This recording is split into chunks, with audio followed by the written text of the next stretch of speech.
আৰু বহু মানুহে ভাবে কি ৰূপজ্যোতি কুৰ্মীয়ে এনেই ঘূৰি ফুৰি আছে, এনেই এম এল এ। মই বহুত ইয়াত ত্যাগ কৰি থৈছোঁ। এই ত্যাগ সমষ্টিৰ চুকে কোণে চব পিনে মানুহে জানে। মাতৃ ক'ৰবাত কেতিয়াবা অসুখৰ কাৰণত আহিব নোৱাৰে, দুৰ্গা মা মূৰ্তি কিনিবলৈ কাৰণে মই আহি পেলাই স্কুটাৰ বাজাজ চুপাৰত আহি পেলাই সেই সময়ত দুৰ্গা মা মূৰ্তি কিনিবলৈ টকা দিওঁ। বহু অঞ্চলত সকাম, ক'ৰবাত বিয়া, ক'ৰবাত মানুহ ঢুকায় বা ক'ৰবাত ভাগৱত পাঠ পাতিছে, সেই সময়ত মই মৎস্যকলত আহি পেলাই স্কুটাৰত আহি পেলাই কাৰোবাৰ লোকৰ মৎস্যকলত এতিয়া 50 টকাত 1 লিটাৰ তেল পাইছিলে পেট্ৰল, সেই সময়ত আহি পেলাই ইয়াত চুকে কোণে ঘূৰি ফুৰিছে। মানুহে মোক এনেই এম এল এ জিকাই থকা নাই, বহুত ত্যাগ কৰি থৈছোঁ। যেতিয়া বাগান বন্ধ হৈ গৈছিলে, অসম চাহ নিগমৰ 5খন বাগান, মায়ে মোক কৈছিলে আমুক কমাৰৰ পৰা গৈ পেলাই কলম কটাই লৈ আন, কলম কটাই ইয়াত দি থৈছোঁ। 2004 চনত মাৰ মৃত্যু হ'ল। মৰিয়নি সমষ্টিৰ হৃদয়ৰেখাৰ ধুধুৰালি অৱস্থা একেবাৰে শোচনীয় আছিলে। একাঠো মানে ফুলা বুলি ক'ব পাৰি ধুধুৰালিত। সেই সময়ত মই 2.5 দিন গোহাঁইবাৰী গছৰ তলত বহি পেলাই অনশন কৰিছিলোঁ। ইয়াৰ উপৰিও মৰিয়নি সমষ্টি আজি চুকে কোণে মই আকৌ কৈছোঁ, গৰিষ্ঠ সংখ্যক লোকৰ মই হৃদয়ত স্থান ইতিমধ্যে দখল কৰিলোঁ। আৰু মোৰ হৃদয়ত মৰিয়নিবাসী ৰাইজ আজি স্থান দখল কৰিছে। এটা আত্মীয়তা আছে, সেইকাৰণে মোক জিকাই আছে, অন্য একো কথাই নাই। আৰু ইয়াত মৰিয়নি সমষ্টিৰ কোনোবাই যদি বিধায়ক হ'ব বিচাৰে, ইয়াত কষ্ট কৰিব লাগিব। মৰিয়নি সমষ্টিৰ ৰাইজৰ আৱেগ বুজিব লাগিব। ইয়াত মানুহ ঢুকালেও আহিব লাগিব, মানুহ বেমাৰ হ'লেও আহিব লাগিব। হস্পিটেলত মৃতদেহ আনিবৰ কাৰণে যদি গাড়ী কাৰোবাৰ নাথাকে, গাড়ী প্ৰদান কৰিব লাগিব। কাৰোবাৰ যদি তেজ দৰকাৰ, মোৰ ৰক্তদাতা মোৰ সংস্থা আছে, মই নিজে 57 বাৰ এতিয়ালৈকে মই ৰক্তদান কৰিলোঁ। ইয়াত ৰক্তদান কৰিব লাগিব। ইয়াত কোনোবা হাড় ভাঙিছে, ক'ৰবাত বাহিৰলৈ গৈছে, তেওঁলোকক ট্ৰেইনত টিকেট কাটি দিব লাগিব। ইয়াত এনেই এম এল এ হৈ থাকিব, এনেই আহি পেলাই ইয়াত কোনোবাই ব্লগাৰ কৰিব, এনেই আহি পেলাই কোনোবাই চেহেৰা দেখাব, আৰু কোনোবাই ইয়াত এম এল এ হ'ব বিচাৰিব। সেইটো এনেকুৱা ৰাজনীতি এইটো ইমান সস্তীয়া নহয়। ৰাজনীতি কষ্ট কৰিব লাগিব। এটা 24 ঘণ্টা এটা সময় বুলি কয়, এই 24 ঘণ্টাৰ ভিতৰত 16 ঘণ্টা ৰাইজক দিব লাগিব। আৰু মই অসমৰ একেৰাহে এম এল এ হৈ থকা চাগে বোধহয় 5 বাৰ যদি ৰাখে হৰি মাৰে কোনে, মাৰে হৰি ৰাখে কোনে, হয়তো মই 6 নম্বৰ যদি হওঁ, তেতিয়া খুব কমটি সংখ্যক বিধায়কে এই 6 নম্বৰ বিধায়ক হোৱাৰ সৌভাগ্য হৈছে। লেখন ল'বলগা অসমৰ চাগে 5জন বা 6জন বিধায়কে আছে, একেৰাহে জিকি আছে। মই এনেই বোলে মাৰ্বল গুটি খেলি, ইয়াত বোলে টাং গুটি খেলি পেলাই, ইয়াত বোলে মই এনেই এম এল এ হৈ থকা নাই। ইয়াত যেতিয়া কোনোবা এজনৰ স্কুলৰ বা কলেজত পঢ়িবলৈ অসুবিধা, কিতাপ পত্ৰ কিনি দিব লাগিব। ইয়াত যেতিয়া হাতীয়ে ক'ৰবাত গাঁৱত আক্ৰমণ কৰে বা অনিষ্ট কৰে, তাত গৈ টৰ্চলাইট বিতৰণ কৰিব লাগিব। ৰাইজৰ লগত সাহস প্ৰদান কৰিব লাগিব। অসম নাগালেণ্ডৰ সীমামূৰীয়া যেতিয়া সমস্যা হয়, সেই সময়ত গৈ পেলাই ৰাইজক সাহস প্ৰদান কৰিব লাগিব। সেই সময়ত গৈ পেলাই ৰাইজৰ কাষত থিয় হ'ব লাগিব। এনেই কোনোবাই এনেই ঘূৰি ফুৰি ইয়াত এম এল এ হ'ব কোনো নোৱাৰে। মৰিয়নি সমষ্টি মোতকৈ অধিক কাম কৰা যদি কোনোবা ওলায়, তেতিয়াহে মৰিয়নি সমষ্টিত এম এল এ হ'ব লাগিব। নহ'লে মই যোনদিনাখনলৈকে মই উশাহ লৈ থাকিম, এম এল এটো ময়ে হৈ আছোঁ, আৰু ময়ে এম এল এ হৈ থাকিম ইয়াত। আৰু মোতকৈ কষ্ট যদি কোনোবাই কৰিব বিচাৰে, তেতিয়া এম এল এ হ'ব পাৰিব। মোতকৈ কষ্ট কৰিব পৰা কোনোবা যদি ওলালেহে হ'ব পাৰিব, আৰু যদি নোলায় তেতিয়া এম এল এ ইয়াত হ'ব কোনো নোৱাৰে। মইতো কৈছোঁৱেই যে আমাৰ মৰিয়নি, সেইকাৰণে কৈছোঁ মই ৰাইজক যে আমাৰ মৰিয়নি আমি গঢ়িম। আপোনালোকে কোনোবাই মোক বেয়া পায়, কিবা পৰামৰ্শ আছে, আপোনালোকে পৰামৰ্শ দিয়ক। আপোনালোকে প্ৰতিবাদ কৰি পৰামৰ্শ দিব পাৰে।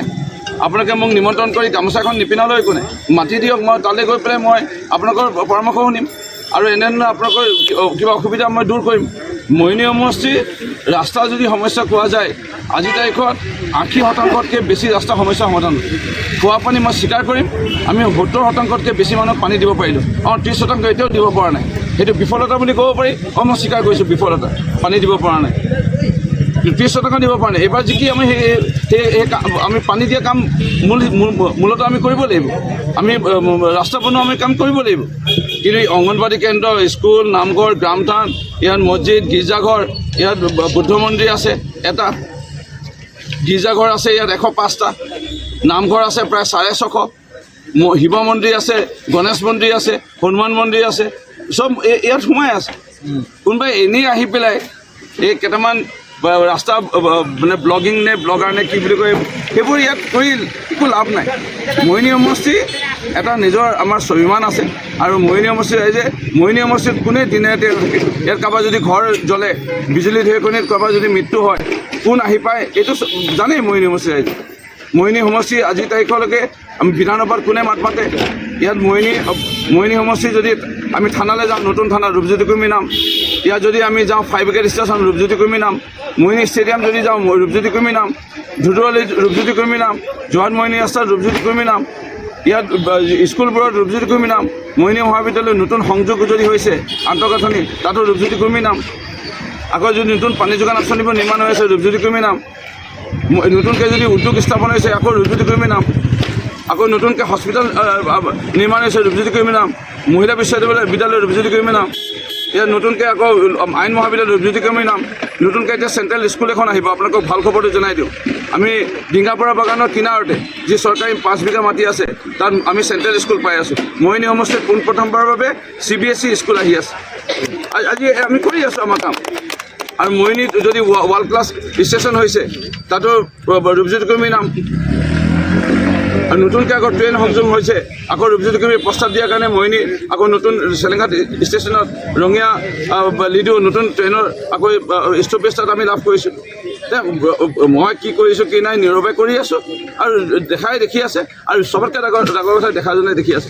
আৰু চবতকৈ মানে বেয়া লাগিল বিৰোধী দলৰ কোন প্ৰাৰ্থী মই নাজানো, মই টিভি মোবাইল ইমান চাবলৈ সুযোগ পোৱা নাই। কোনোবাই কৈ আছে মোৰ মাক লৈ পেলাই খালি কালি পৰাটোৱে চবত ডাঙৰ অপৰাধ কৰি দিলে।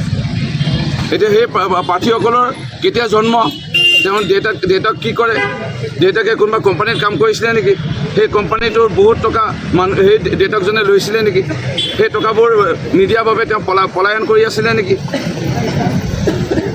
এই কথাবোৰ আমি জানো। এইবোৰতো আমি কোৱা নাই কোনে কি কৰিছে, কেতিয়া কাৰ লগত কিবা আছিলে, কেতিয়া কাৰোবাৰ লগত কিবা কৰিছিল, সেইবোৰতো আমি কোৱা নাই।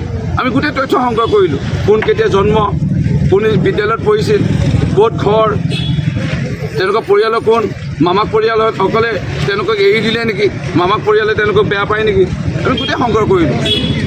সেইকাৰণে বিশেষ ক'বলগীয়া একো নাই। মই আনন্দিত, মোৰ মুখত অলপ হাঁহি দেখিছে এইটো কাৰণে, কাৰণ ৰাইজৰ দলৰ ইয়াত ভাল প্ৰাৰ্থী আছিল। সেই প্ৰাৰ্থীসকল নোপোৱাৰ বাবে তেওঁলোকে ইতিমধ্যে আমাক ভিতৰকে সহায় কৰা আৰম্ভ কৰি দিলে। আৰু কংগ্ৰেছ দলৰ ইয়াত 3জন প্ৰাৰ্থী আছিল। এজন প্ৰাৰ্থী আমি জনাত কোনোবা দলৰ লগত মিত্ৰতা কৰিলে বা মিলি গ'ল। বাকী দুজনৰ যি সমৰ্থক আছিল সেই সমৰ্থকসকলে ইতিমধ্যে আমাক সহায় কৰা আৰম্ভ কৰি দিলে।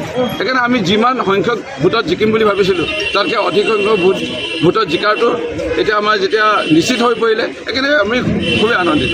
ইলেকশ্যনে জেতাৰ পৰ আপনাৰ প্ৰথম কাজ কি হবে? আমাৰ